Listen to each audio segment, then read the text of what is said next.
the hidden psychology of relationship compatibility, mismatches. There's a reason so many relationships start with excitement and hope, only to slowly drift into confusion, frustration, or even heartbreak. It's not because love isn't real or because people aren't trying hard enough. The truth is more complex, and it's hidden deep within the psychology of compatibility. Understanding why some couples clash despite genuine care and why others seem to flow effortlessly can completely change how you view your own relationships. Think back to your own relationships or the ones you've witnessed around you. Have you ever been with someone who seemed perfect in so many ways, yet somehow the connection didn't last? Or maybe you've felt like no matter how much you love someone, there were fundamental gaps you just couldn't bridge in communication, values, or emotional needs. These challenges often come down to compatibility mismatches, and not just the usual we like different things kind of mismatch.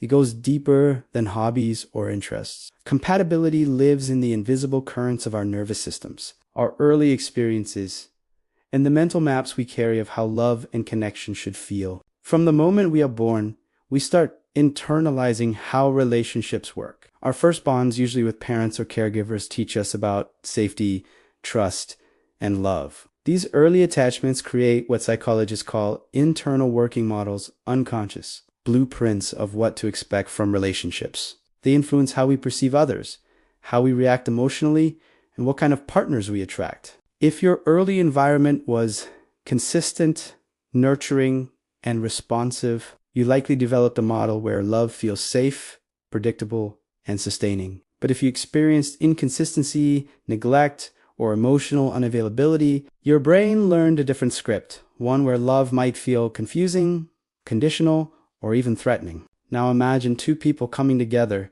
each with their own blueprint shaped by unique life experiences. When those blueprints align, when needs, communication styles, and emotional rhythms sync up, the relationship feels natural, easy, and fulfilling. But when those blueprints differ drastically, what looks like simple disagreements can quickly escalate into deep conflicts. One partner might want to talk through feelings openly and immediately, while the other prefers silence and space to process internally. One might express love through physical touch, while the other shows affection through acts of service. Without understanding these differences, they seem like opposites instead of complements. Compatibility mismatches often hide under layers of misunderstanding. You might label your partner as distant or overly emotional, when really you're just speaking different emotional languages. You might feel hurt when they don't respond the way you expect, not realizing they're trying to communicate in the best way they know how. Then there's the role of attachment styles, a fundamental part of this psychological puzzle. Attachment theory explains how early bonds affect adult relationships,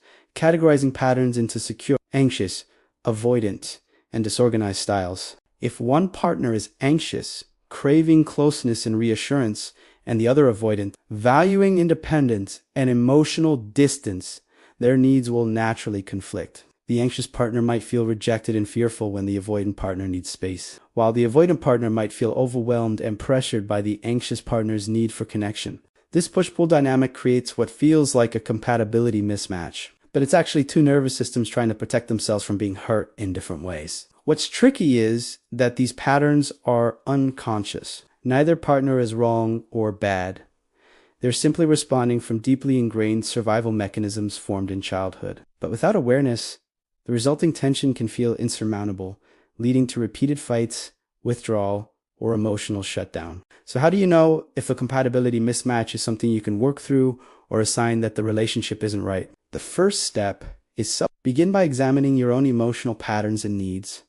What triggers you? What makes you feel loved and safe? What communication style feels natural to you? Understanding your own blueprint helps you see where your partner might differ. Next, practice empathy for your partner's experience instead of assuming they don't care or don't understand. Try to recognize that they have their own fears, insecurities, and survival strategies. This shift from blame to curiosity creates space for connection. Communication is the bridge that can help close compatibility gaps. It's not enough to say, "I need you to act differently."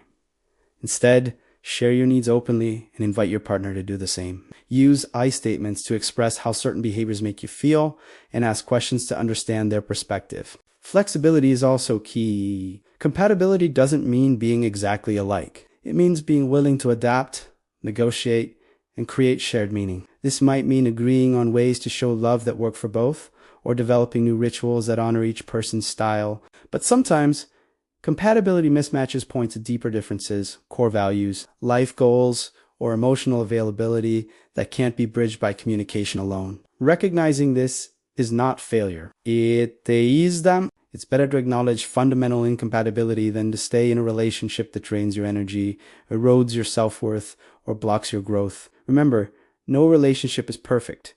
Even the most compatible couples face challenges. The difference is how they navigate those challenges with respect, openness, and a commitment to understanding. The hidden psychology of compatibility mismatches invites us to go beyond surface judgments. It teaches us that every conflict is an opportunity to learn more about ourselves and our partner. It encourages us to replace frustration with curiosity, blame with empathy, and division with connection. Ultimately, compatibility is about more than shared interests or chemistry. It's about the willingness to meet each other with kindness, patience, and the courage to grow together. If you've felt the pain of mismatch in your relationships, know that you're not alone and that deeper understanding can transform your connections. This journey isn't always easy, but it's worth it. Because when two people truly learn to navigate their differences with love and respect, they build something far stronger than compatibility. They build resilience, trust, and lasting partnership. If this video helped you see relationship challenges in a new light,